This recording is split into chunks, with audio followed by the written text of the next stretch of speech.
કચ્છ જિલ્લામાં જ્ઞાન સહાયકોની ભરતી પ્રક્રિયા અંતર્ગત અંદાજે 370 જેટલા ઉમેદવારોની યાદી તૈયાર કરવામાં આવી છે,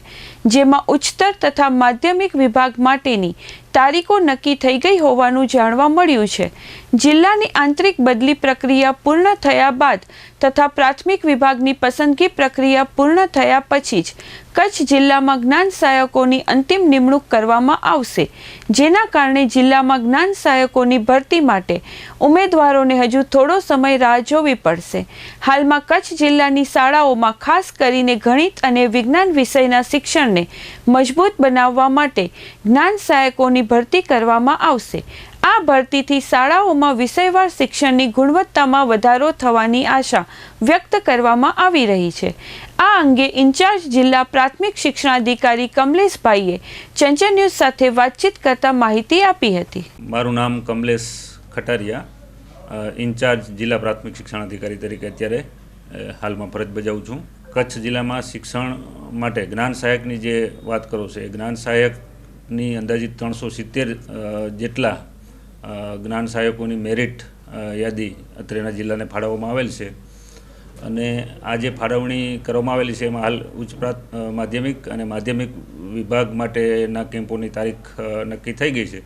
પરંતુ પ્રાથમિક વિભાગના જે કેમ્પો છે જિલ્લાની અત્યારે આંતરિક બદલીના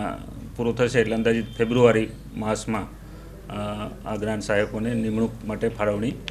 કચ્છ જિલ્લાની જે ખાલી જગ્યાઓ છે એના ઉપર ફાળવણી માટે સૂચના આપવામાં આવશે। બીજી વાત જે આપ કહો છો એ મુજબ કે કચ્છ જિલ્લામાં જે ગણિત વિજ્ઞાનના જે ઉચ્ચ પ્રાથમિક વિભાગના જે શિક્ષકો છે એમને જિલ્લા પસંદગી માટે ગાંધીનગર મુકામે અત્યારે હાલ એની પસંદગીની